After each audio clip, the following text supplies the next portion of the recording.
a Meme, le digo, está saliendo en estos momentos de Palacio Nacional, ya salió del Salón de Tesorería, y en lo que la contactamos, ¿qué le parece que revisamos las preguntas y los planteamientos que le hace al presidente López Obrador en la conferencia de prensa mañanera? En primer lugar, Meme le pone el audio al presidente de la denuncia de Israel Vallarta, en la que asegura que está siendo torturado por órdenes del director del penal en el que se encuentra.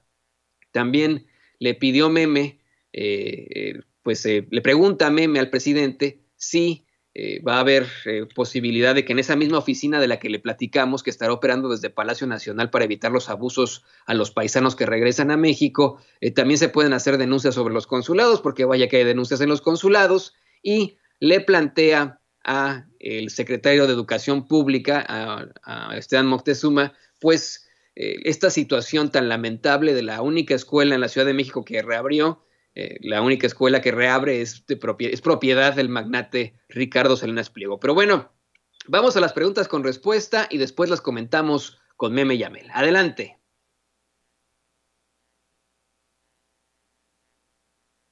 Meme Yamel de Da México News y Sin Censura. Pues sí, primero le planteo lo de la semana pasada pendiente y después pregunta sobre el tema. La semana pasada nos hizo llegar la esposa de Israel Vallarta un audio que está dirigido a usted. En este audio, presidente, Israel Vallarta habla que está siendo actualmente torturado por el director del penal, el número 17, que está en Michoacán. Él no es el único, hay incluso varios reclusos que están en la misma situación. Ellos ya denunciaron esto el pasado 19 de noviembre, no han tenido ningún tipo de respuesta, se tuvieron que amparar para que la Fiscalía atendiera el caso, porque la Fiscalía no ha atendido el caso y lamentablemente esta es una situación constante.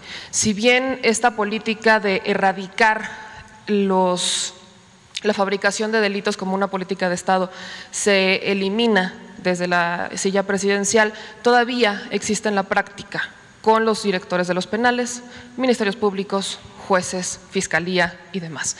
Entonces, primero quiero ponerle este audio, que es el mensaje que le mandan a usted.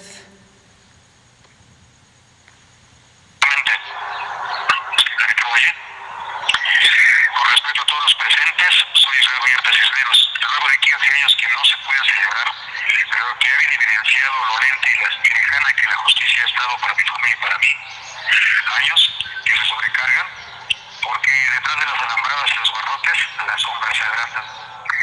Cansado y fastidiado además por un régimen penitenciario insano, degradante, abusivo, involucionador, que hoy aún tiene apólogos dentro del Distrito Federal y en las prisiones del Estado, donde prima el encierro prolongado y la restricción de derechos humanos básicos que incluso hoy deberán escuchar y ver su conferencia, señor presidente. Porque hay funcionarios que todavía creen que las personas privadas de la libertad no tenemos derechos, como seguir conservando un pequeño televisor con radio en nuestras celdas, tampoco poder elegir lo que deseamos ver e informarnos, así como nuestro reloj de pulso.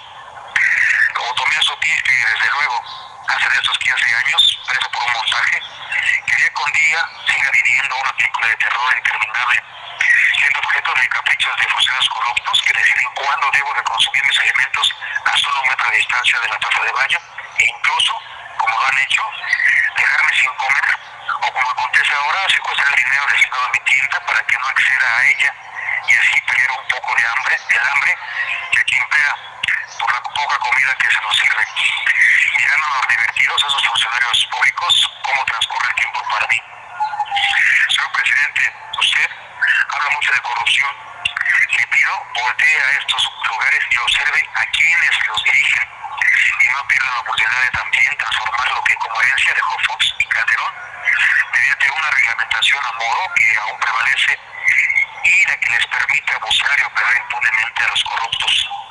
Corruptos que tienen rostros, nombres y cargos, por lo que hago un llamado a la Unidad de Inteligencia Financiera y la Fiscalía General de la República para que investiguen a esos servidores. Aún y con todo lo vivido, me mantengo en lucha, inspirado además por aquellas víctimas que no ceden y por aquellos luchadores por los derechos humanos que, como mi familia y yo, fuimos objetivo del derecho penal del enemigo de gobiernos conservadores y tiranos, que a su paso dejaron cientos de miles de víctimas, crimen y sangre. Finalmente, le ruego, señor presidente, que que no olvide a esas víctimas todas, de aquellos casos que incluso se usaron para golpear su imagen mediante maquinaciones y que hoy están ignorados porque juzgadores afines al sistema penal inquisitivo se prestaron a enterrarlos, no ceden su transformación a ese poder tampoco, pues mucho es el responsable del estado de cosas inconstitucionales en que se sumió el país por décadas. A ese tipo de jueces se les deben estos 15 años de ilegal encierro, pese a las violaciones probadas en el proceso. Ahora hay que esperar que con celeridad acudan pronto a clasificar a aquellos periodistas que Loret de Mola señaló para encubrir su responsable actuar en mi nombre. Gracias por su tiempo, por escuchar. Bueno, ese es el mensaje que le manda y la pregunta al respecto sería, pues, presidente, si bien usted ya erradicó eso, si bien tiene una nueva política en el sistema penitenciario, pues estas cosas siguen ocurriendo. ¿Cómo pedirle a los mexicanos un voto de confianza en estas instituciones que son las que más le deben a los mexicanos, que más víctimas han generado, sobre todo cuando tenemos casos como Odebrecht, García Luna, Cienfuegos, Ayotzinapa, Ernestina Asensio? Estas prácticas se siguen manteniendo vigentes de tener en prisión a inocentes y de no encarcelar a los verdaderos responsables. ¿Qué pueden esperar los familiares de Israel Vallarta, de Pablo Solórzano, del caso Martí, que fue sentenciado a más de 400 años de prisión? Le revocaron la sentencia y sigue en prisión sin mayor prueba. ¿Qué pueden esperar los familiares de Brenda Quevedo, que ya habrían emitido alguna recomendación para dejarla en libertad y ella sigue en prisión? Los familiares de Jacobo Tagle, del caso Wallace, cuando pues mantienen ellos y se ha comprobado no solamente tortura, sino violaciones al debido proceso. Incluso una señora aquí en la entrada me decía que su hija está en la misma situación. Y vaya, la cantidad de víctimas es innumerable, personas que están siendo y que están en prisión con violaciones al debido proceso, que tienen encima fiscales, jueces, a los propios directores de los penales federales torturándolos, y que cada que uno viene y denuncia esto en este foro, corren el riesgo de ser incomunicados, presidente. Bueno, estamos procurando que se haga realidad la justicia en el país. No hay impunidad para nadie, no se solapa a ningún funcionario público, y en estos casos pues vamos a continuar facilitando a víctimas, a quienes injustamente están en las cárceles, para que sus procesos se apeguen a la verdad, a la ley, y que además haya justicia. Vamos a atender este asunto en especial, se va a investigar lo de el director del penal, ese es mi compromiso. Vamos a tener información esta misma semana. Le voy a pedir a Alejandro Encinas que atienda este asunto, y todos, y no vamos a descansar, no vamos a desmayar. Estamos comprometidos con una transformación, con un cambio, con la justicia, y por eso estamos pidiendo el apoyo de toda la gente. Todo el que denuncia ayuda, todo lo que es en favor de la justicia es una contribución para limpiar a nuestro país de las atrocidades que se cometían y que todavía se cometen, porque es un proceso de transición, siempre lo he dicho, no acaba de irse, no acaba de morir lo pasado y no acaba de nacer lo nuevo. Entonces, estamos en eso, pero se ha avanzado, y lo importante es que se atienden todas estas injusticias. Ahí al respecto, ¿podría exhortar al fiscal para que informe si hay algún tipo de limpieza dentro de la Fiscalía, cómo ha evolucionado, si hay algún ministerio público o algún policía de investigación que haya sido sancionado o investigado por integrar mal las carpetas de investigación? Las reformas en el sistema judicial pues medio van saliendo, pero no hay una realidad que esté enfocada a este tema. Se va avanzando en la Fiscalía y en el Poder Judicial. Hay un proceso de renovación. Esto es importante. Cuando iniciamos el gobierno, desde antes, desde que estábamos en campaña, yo imaginaba cómo limpiar de corrupción el país.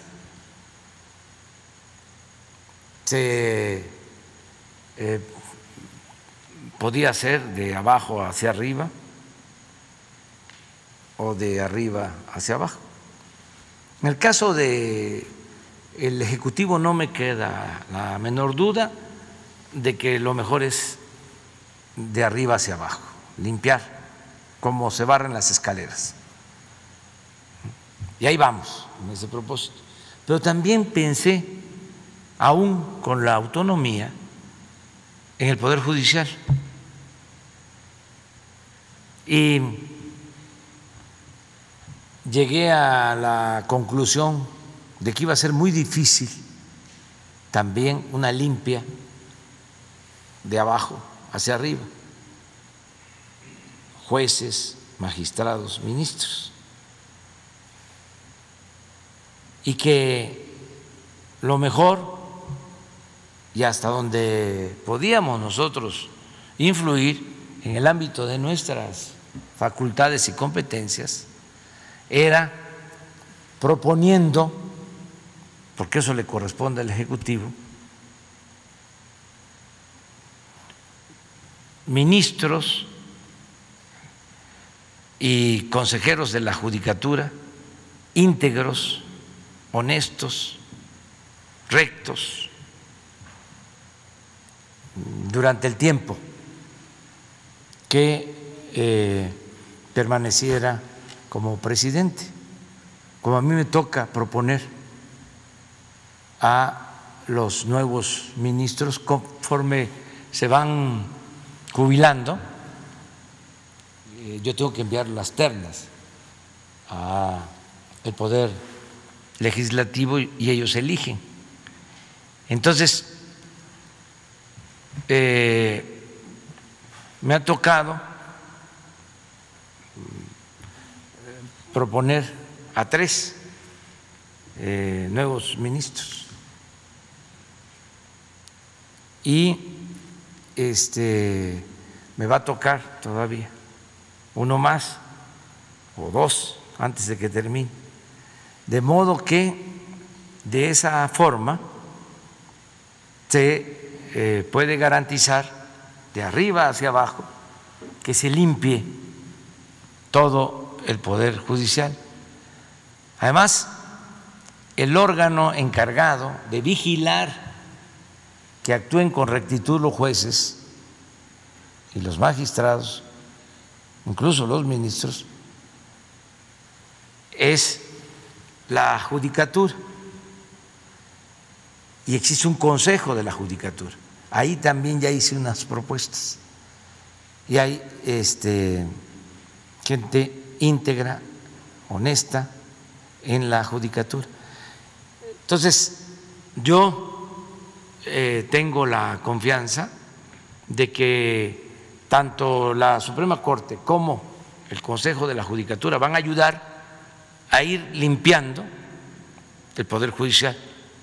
Esto sin intromisión, sin injerencia, ¿sí? Y sin afectar la autonomía del Poder Judicial, porque se requiere, ¿sí? Porque fueron muchísimos años de injusticias en México, solapadas, toleradas, permitidas, auspiciadas por los mismos poderes. Entonces, en eso consiste el proceso de limpia. En el caso de la Fiscalía, lo mismo, fue muy acertado que se nombrara al licenciado Gersmanero, Alejandro Gersmanero, porque es recto, es íntegro. Desde luego, es una dependencia que necesita una limpia, pero a fondo. La ventaja es, volvemos a lo mismo, que arriba, la cabeza, ¿sí?, el responsable es un hombre íntegro. No se puede más que eso, pero es mucho, que el presidente de la Corte, que el fiscal general, ¿sí?, sean gentes honestas, rectas. Eso es un avance importante, porque antes incluso presidentes de la Corte eran los principales violadores de la ley, retorcían las leyes por consigna. No estoy hablando al tanteo, me consta, lo padecí. Y los antiguos procuradores, lo mismo. Entonces, claro, va a llevar tiempo. Yo recuerdo que un día era yo jefe de gobierno y salí al balcón en la mañana y vi una marcha.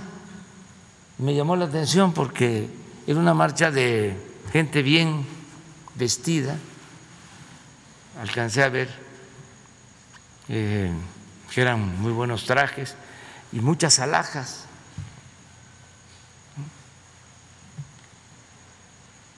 Y marchaban en la plancha del Zócalo, como 50, como 100. Y luego pregunté, ¿quiénes son? Porque no es normal que gente bien vestida, con alhajas, esté marchando, protestando. Creo que llevaban una pancarta así. Pues eran judiciales, que ahora se les llama policía ministerial, de la antigua Procuraduría, que los habían liquidado por mala conducta y estaban protestando para que los volvieran a reincorporar. Creo que lo hicieron de nuevo, volvieron otra vez. Pero tengo esa imagen, ¿no?, de personajes con muy buenos trajes, ¿no?, y con alhajas. ¿No se acuerdan cómo vestían y cómo los anillos, ¿cómo le llaman a esto? La pulsera, esclavas, unas esclavas, ¿sí?, y los relojes, ¿no?, lujosísimos. Así era, pues. Entonces, a lo mejor todavía queda eso, ¿sí?, y hay que limpiar, pero tengo la confianza en los responsables de estos poderes autónomos. Entonces vamos hacia adelante. Lleva trabajo, nos va a llevar tiempo, pero es muy importante que actuemos con perseverancia, que no nos conformemos, que sigamos luchando por la justicia. Presidente, en esta oficina que se va a instalar para atender a los a los paisanos, también se van a atender denuncias sobre los consulados. Justamente de lo que más se han quejado los paisanos es de las denuncias, que no se resuelven allá, los consulados no los atienden, que no les dan respuesta, que incluso denuncian corrupción. Entonces, si también en esta oficina se van a atender denuncias al respecto. Y para el secretario de Educación Pública, aprovechando que está acá, en este plan del nuevo regreso a clases, que ya habría anunciado la semana pasada, se habla de que en semáforo amarillo se va a permitir asesorías, siempre y cuando sea voluntario entre los padres y maestros y las escuelas. Pero bueno, la Ciudad de México todavía no está muy cerca, bueno, está muy lejos de estar en semáforo amarillo, y ya la habríamos expuesto aquí hace algunas semanas sobre el caso de una escuela, Humanity, que se amparó bajo el argumento de que no tenían condiciones los alumnos en sus casas para estar en escuelas, en su casa desde ahí, las clases virtuales. Entonces la escuela se amparó para que los niños fueran a la escuela y que tomaran las clases desde la escuela en los patios. Entonces, si ahí no hay riesgo, se ha dicho que en las escuelas no hay riesgo de contagio, se promueve mucho desde la televisora del dueño de la escuela que no hay condiciones, que no hay ningún riesgo en las escuelas, y pues ¿cómo le vamos a asegurar a los maestros de estados que están en semáforo verde que no van a estar en riesgo? Porque bueno, prácticamente la media de edad de los maestros que están en México es de 40 años, entonces todavía no les tocaría vacunación como por ahí de enero, febrero. Entonces sí hay varias dudas al respecto por parte de este nuevo regreso a clases, y si ya se avanzó algo en esta escuela en la Ciudad de México que se ampara al respecto y que aparentemente es la única que está operando de forma presencial en esta ciudad. Gracias. Bueno, se atiende a todos. En lo general hay la Oficina de Atención Ciudadana, aquí está Leti Ramírez, que está todos los días, se atiende a toda la gente que presenta quejas, desde luego a los paisanos, migrantes. Ahora es por esta temporada que se abre la oficina, que va a depender de la presidencia, y se van a recibir todas las quejas, todo el tiempo, las quejas. Esto ya está acordado y vamos a seguir interviniendo, hablando con los servidores públicos de la Secretaría de Relaciones Exteriores, los responsables, para que se dé una buena atención en los consulados, se atienda bien a nuestros paisanos connacionales. Eso está claro. Y acerca de lo de educación, si quieres. El señor presidente de la República, desde que inició la pandemia, ha seguido las recomendaciones de los expertos en salud. Tenemos no solo a la Secretaría de Salud, sino también a todo lo que es el Consejo de Salubridad General, que son quienes dictan las normas a las que todos nos sometemos, incluyendo la Secretaría de Educación Pública.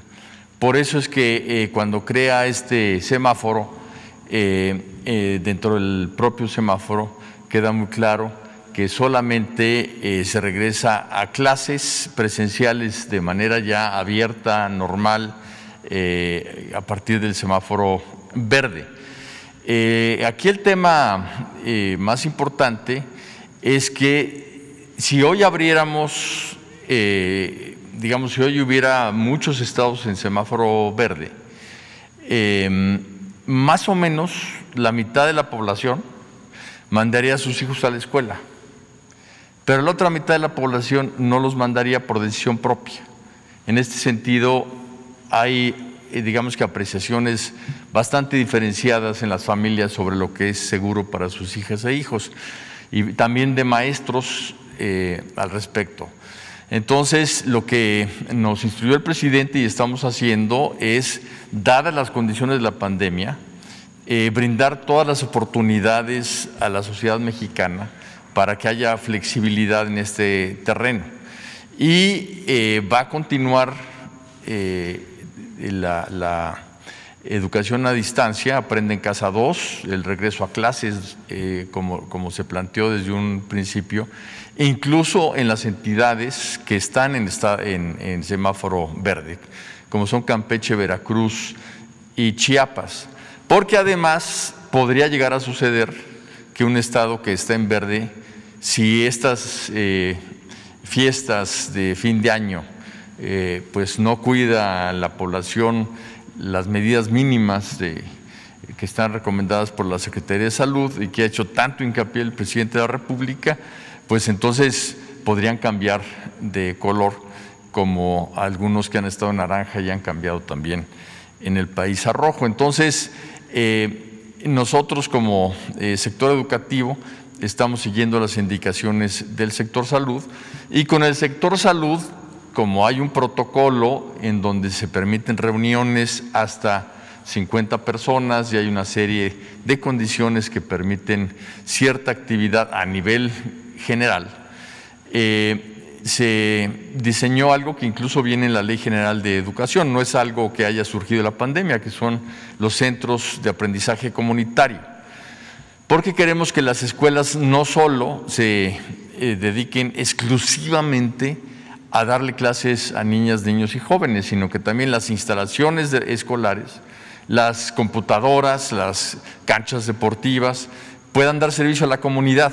En muchos lugares del país la escuela es el centro de toda la actividad comunitaria de esos poblados. Entonces, estos centros de aprendizaje comunitario lo que buscan es brindarle a la población servicios y que la población vea en la escuela un espacio propio para poder trabajar en muchas cosas. Y un campesino podrá llegar a usar las computadoras para meterse a ver temas de precios, de dónde vender sus productos, de relación con instituciones públicas, etcétera.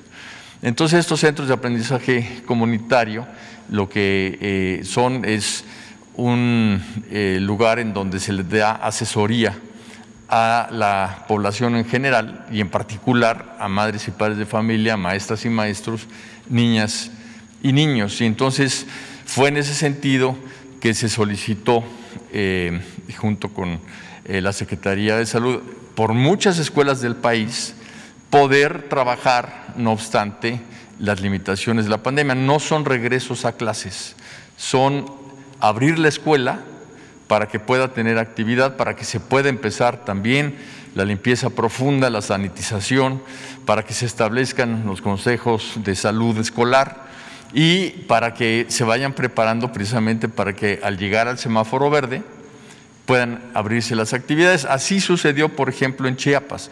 En Chiapas han estado trabajando de esa manera y ahora que están en semáforo verde siguen esa gradualidad para llegar precisamente a una apertura ya de clases regular. Una cosa que quiero destacar es que en México, por instrucciones del presidente y las autoridades sanitarias, hemos llevado una política consistente con respecto a las clases. Otros países han abierto y cerrado, les han dicho a las niñas y a los niños, pueden ir a clases y a las 2 semanas se regresan. Y eso sucede en los países más desarrollados del país. Otros países que han abierto de manera abrupta han tenido repuntes que son hasta de entre 4 y 7 veces mayores que el contagio original, que la curva de contagio original. Y en México ha habido una política consistente en donde ya se empezó a abrir gradualmente en función de cómo está la situación sanitaria en cada estado de la República y en cada municipio de la República.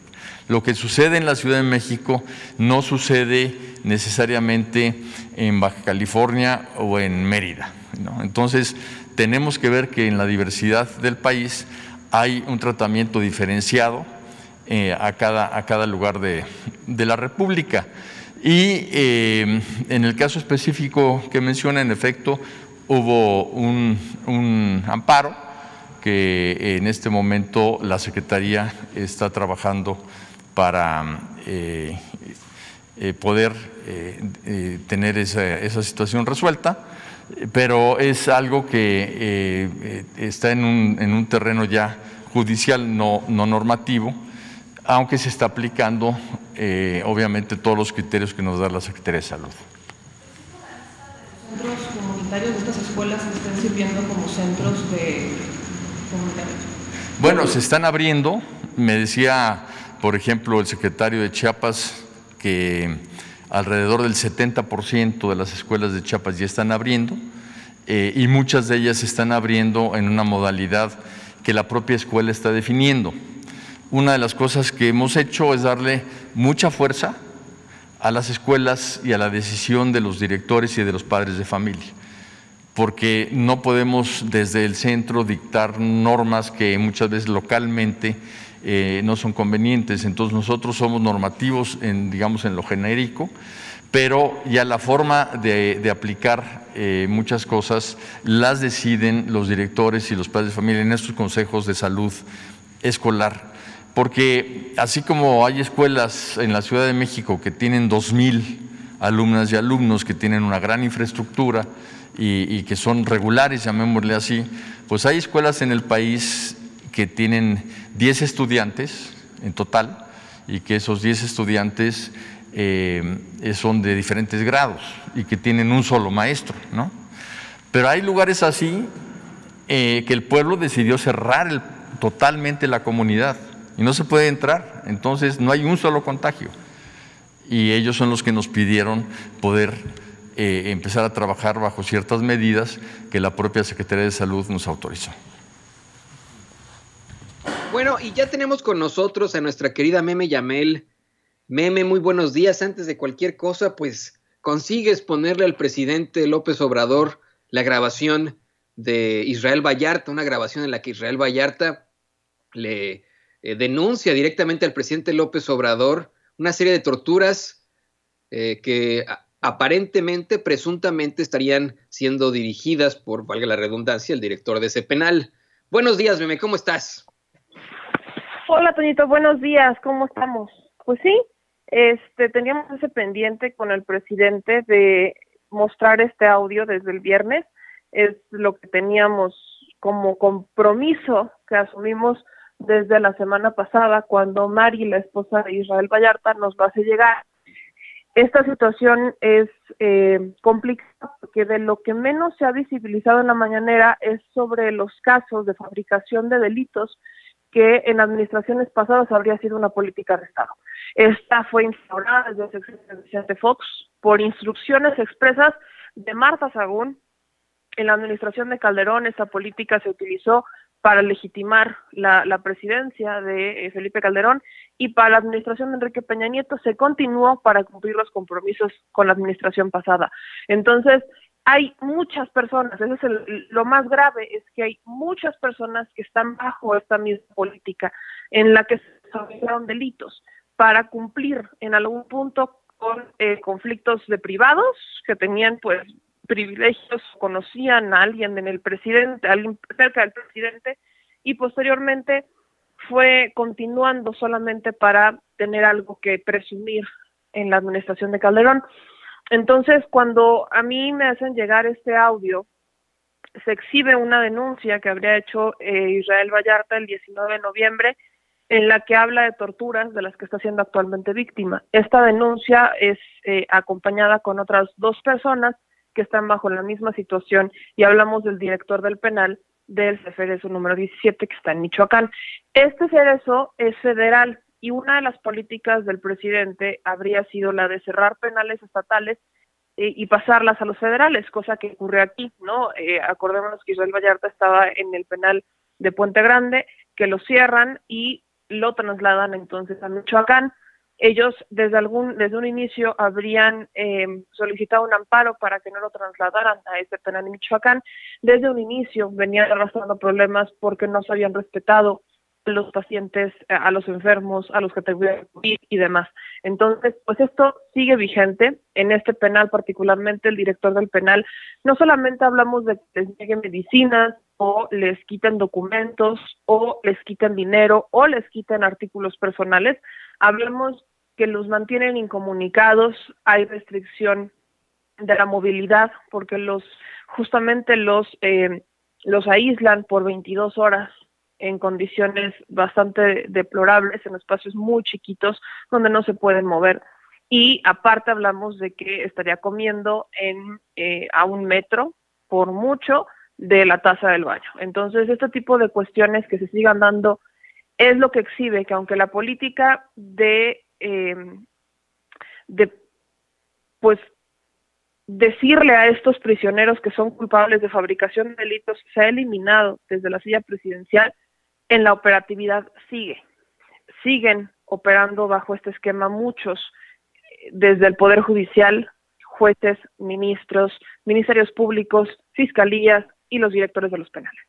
Tras esto, el presidente se compromete a investigar al director del penal, es lo más rescatable, que se compromete a investigar al director del penal y a que no vaya a existir impunidad en este caso. El director del penal ya en algún momento había dicho que ahí el presidente no manda, que manda él y su política. Entonces esto es una situación que vale la pena observar, vale la pena ver cómo se desempeña, a dónde llegan las investigaciones y en qué terminan las investigaciones cuando vemos que el presidente, bueno, el que rige el penal, el que gobierna el penal, porque es lo que han instaurado, el director del penal dice que vale más su ley que lo que diga el presidente, y esto obviamente está vulnerando los derechos humanos de no solamente Israel Vallarta, como les digo, sino de varias personas, varios reclusos.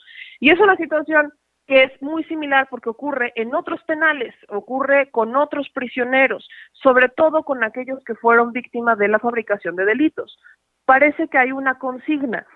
Hace no mucho nos buscaron los familiares de Pablo Solórzano, que es uno de los presuntos culpables en el caso de Martí, cosa que ya ellos han comprobado que no es real. A él le han dictado más de 400 años de prisión sin una sola prueba, solamente con un testigo que era el mismo testigo para prácticamente todos los delitos que fabricaba Genaro García Luna, y aunque ya está comprobado que él no tuvo nada que ver, incluso este hombre intentó suicidarse en algún punto en la desesperación de que no le hicieran caso, y le revocan la sentencia, sigue en prisión, sigue encarcelado. Está el caso de Brenda Quevedo, está el caso de Jacobo Tagle, casos en los que una civil, me refiero a Isabel Miranda de Wallace, integraba los expedientes, iba a las prisiones y era prácticamente la que terminaba inculpando a esas personas que hoy siguen ahí. Pero como este caso, hay muchos, lo repito, hay muchos que no tienen nombre para los medios de comunicación, pero que sus familiares insisten. Por eso iba enfocada a eso la pregunta. Si bien el presidente hay muchas cosas que no puede hacer porque respeta la división de poderes, se le preguntó si incluso podría exhortar al fiscal Gertz Manero, que sí puede hacer muchas cosas al respecto, a que informe qué ha hecho para limpiar la instancia a la que hoy piden desde la silla presidencial que confiemos los mexicanos. Nos piden confianza, un voto de confianza para esa institución con estos casos tan mediáticos como lo es Odebrecht, como lo es la estafa maestra, como lo es García Luna, como lo es Cienfuegos. Pero esa misma institución está operando todavía bajo un viejo régimen porque aún están ahí dentro funcionarios que han servido al pasado y que promovieron esta política de fabricación de culpables como una política de Estado. Entonces era importante hacer una primera visibilización del tema, y el presidente de hecho menciona que desde que él estaba en campaña estaba pensando, que le dio vueltas a ver cómo podrían limpiar esa institución bastante complicada, y habla de que su estrategia, y esto creo que es importante hacer énfasis, no es solamente por estos 6 años, sino que solamente estos 6 años es el inicio de la purga, por así llamarle. Habla que él no sabía si iba a implementar una política de limpieza de arriba hacia abajo, como lo hizo en el gobierno federal, o que si sería de abajo hacia arriba, pero lo que sí sabía es que tenía que empezar con lo que sí puede hacer, y era con los nombramientos. Entonces ha apelado a que los nombramientos que él propone son personas que estarían en el Consejo de la Judicatura, que es el que observa al Poder Judicial, y que también va en cuanto a los nombramientos que da hacia la Suprema Corte, ¿no? Empezar a poner personas que sean honestas, que tengan estos antecedentes de rectitud y honestidad, para que ellos a su vez implementen política de limpieza de arriba hacia abajo, que ya no se les permita seguir instaurando una política de de corrupción desde las mismas entrañas de la justicia. Pero aún así, aunque el presidente me dice con la cabeza, que eso es quizás lo que no se vio, que va a exhortar a Gertz Manero, porque cuando justo le estoy preguntando si va a exhortar a que Gertz Manero informe sobre qué ha hecho como fiscal, me dice que sí. Entonces falta ver si el propio Gertz Manero pues hace este informe. Dentro de los informes que da año con año no se dice si hay algún agente ministerial sancionado, no informa si hay algún funcionario que esté procesado por integrar mal integrar una carpeta de investigación. Eso no se informa. En el informe del 2019 solo hace relación a que la ley está mal, que la operatividad está mal, y pone eso en manos del poder del legislativo. El poder legislativo, pues apenas se habla de una ley fiscal que podría estar cambiando la operación de las fiscalías. Se habla de la reforma judicial que no tuvo mucho movimiento en la que aprobaron recientemente. Entonces, pues hay cosas que todavía le quedan a la fiscalía pendientes y son las que nos tendría que informar. Y lo insisto, aunque pareciera poco el hecho de visibilizar esto, es insistir por todos estos presuntos inocentes, o más bien presuntos culpables, a los que se les han fabricado delitos y que mantienen sentencias larguísimas, que se las revoca, que están ahí sin sentencia alguna, porque el propio sistema les ha impedido presentar estas pruebas que prueben su inocencia, aunque es la fiscalía la que se ha obligado a eso. Así es, me queda clarísimo que el presidente quiere hacer una diferencia completa entre lo que es el poder ejecutivo con el poder judicial, tanto que pues nunca lleva la conferencia mañanera obviamente a Alejandro Gertz Manero, pero también me queda muy claro que hay una falla absoluta de la dependencia de Gertz Manero de la Fiscalía General.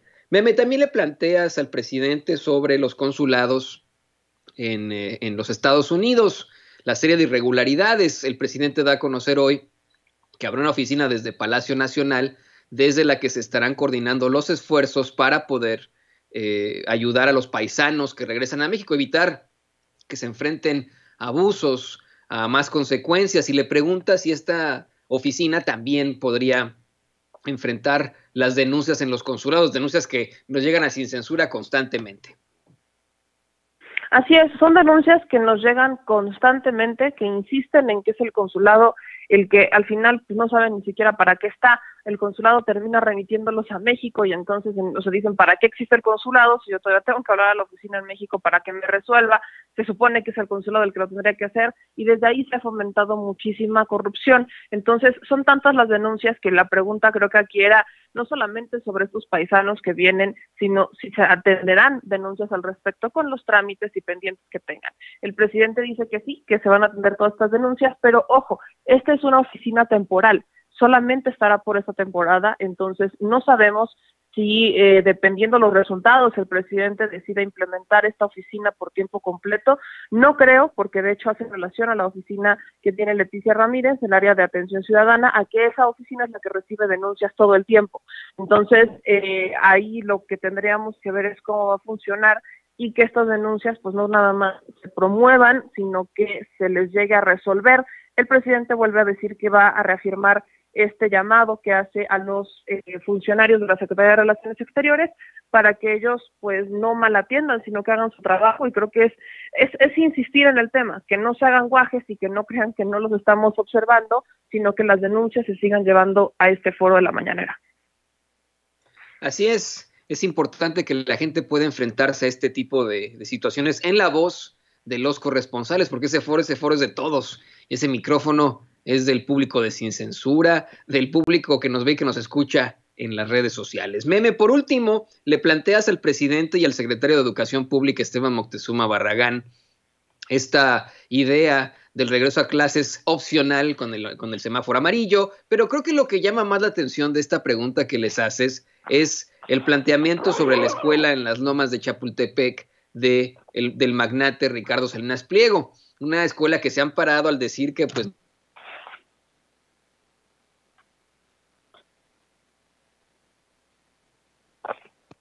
al parecer se nos trapó por ahí desafortunadamente el micrófono. No sé en qué parte iba, no sé si estábamos en la parte de lo de las escuelas. Justo estabas hablando de Salinas Pliego, ¿no? De esta escuela en Las Lomas, justo ahí. No sé qué pasó con el micrófono de pronto, pero bueno, señoras y señores, le decía yo a Meme que lo importante de esta pregunta es eso, ¿no? Una escuela pues Bosques de las Lomas, que se ampara, propiedad de Ricardo Salinas Pliego, que supuestamente sus alumnos no pueden conectarse a distancia, diciendo, pues chavos de las Lomas, ¿no? Imagínese usted lo interesante de esto. Y bueno, pues se lo planteas a alguien que fue muy cercano, o que es muy cercano a Ricardo Salinas Pliego, quien estuviera al frente de Fundación Azteca, si no me equivoco, así se llama, y de las orquestas Esperanza Azteca, y que bueno, pues él simplemente te dice que está en el departamento jurídico de la SEP el caso, pero como con mucho nerviosismo, me pareció. Sí. Y es que no es para menos. Incluso estaba nervioso desde la pregunta sobre el regreso a clases. Y hay que recordar que la semana pasada dio el aviso de cómo regresarían a clases y después recula, ¿no? Hace correcciones ahí que según habría escuchado a la gente y que hacen ciertas correcciones. Y hoy, de hecho, insiste en otras precisiones al tema, ¿no? Dice que este regreso será voluntario incluso en semáforo verde y que incluso en semáforo verde se van a mantener las clases a distancia, que le van a dejar la decisión a los padres. O sea, la política de regreso a clases queda a decisión de los padres. Sobre todo si es en semáforo verde, pues podrán regresar a las aulas, pero si es en semáforo amarillo, acordémonos que son asesorías. Luego saca el tema de estas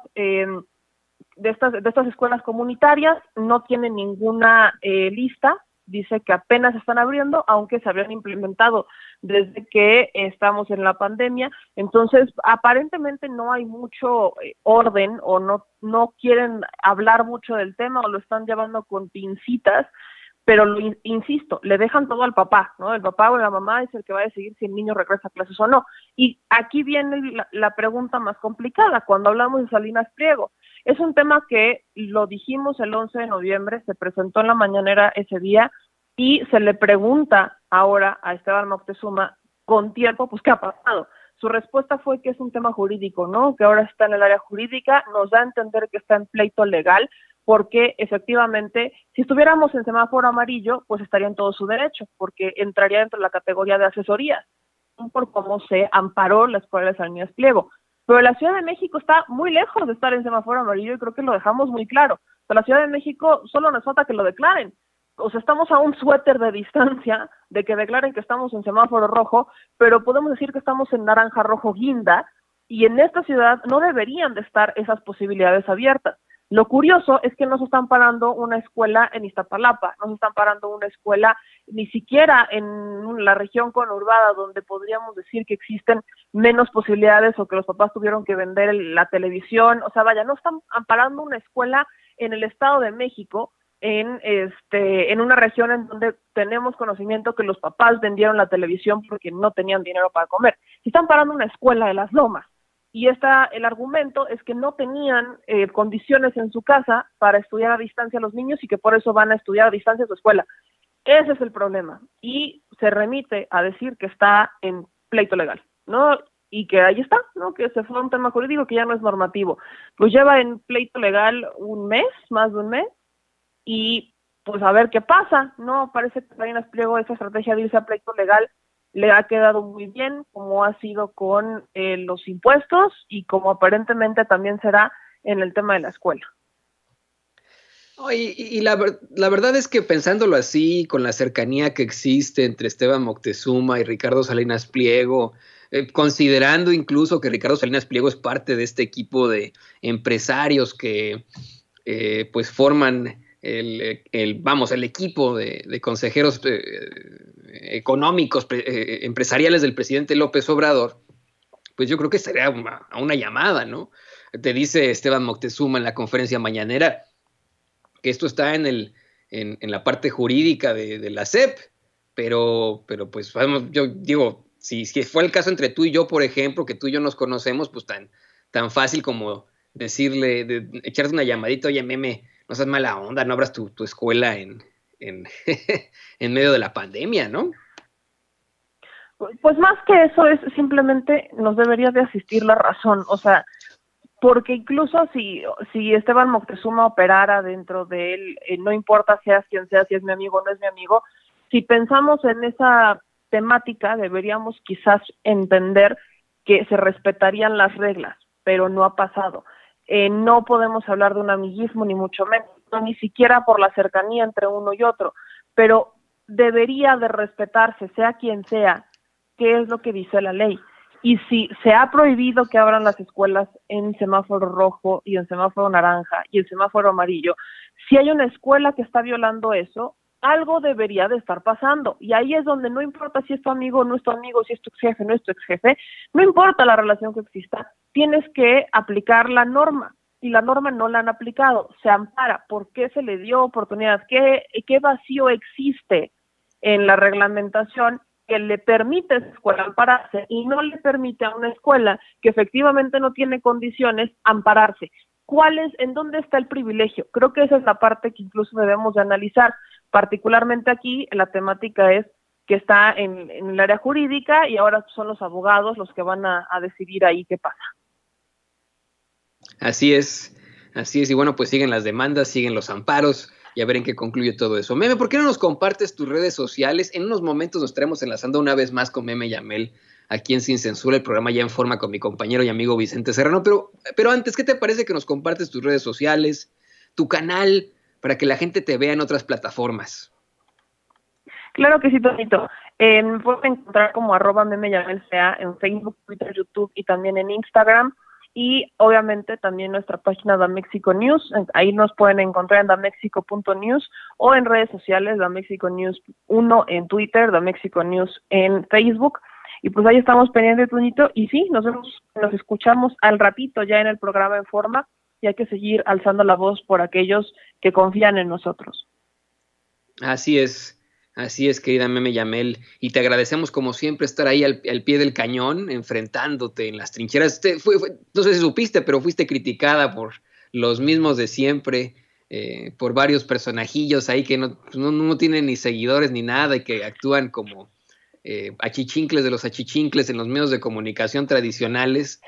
Hace rato alguien que se identifica, déjame te digo cómo, es muy interesante, como Cintia Barrera Díaz, quien dice ser la Latin America Breaking News Editor for Bloomberg, la editora de Latinoamérica en cuanto a noticias frescas de Bloomberg en México, en la Ciudad de México, pues dice, te escribe un tweet ahí en el que dice, yo más que una pregunta traigo una grabación. No, pues me hizo como 3 preguntas y puso la grabación, es parte de la intención, no sé qué le pasa a estos señores, pero ahí lo tienes tú, mi querida Meme. Hay alguien llamada Cintia Barrera Díaz de Bloomberg, a la que no le caes muy bien, que digamos. No, mira, entonces darle mucha importancia. Ojalá algún día vaya ella a la mañanera. Sería muy interesante que vaya ella, que representa a Bloomberg, a la mañanera. ¿Por qué no va?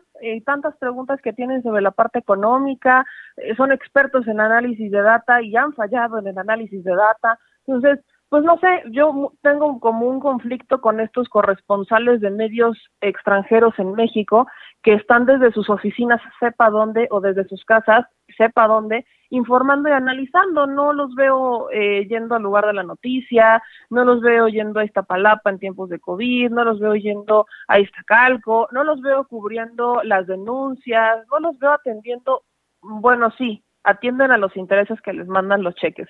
Entonces tampoco creo que haya mucho que decir. Bueno, pero al respecto, déjame decirte, son cheques bajísimos, querida Meme, o sea, son los achichincles de los achichincles, es lo más triste.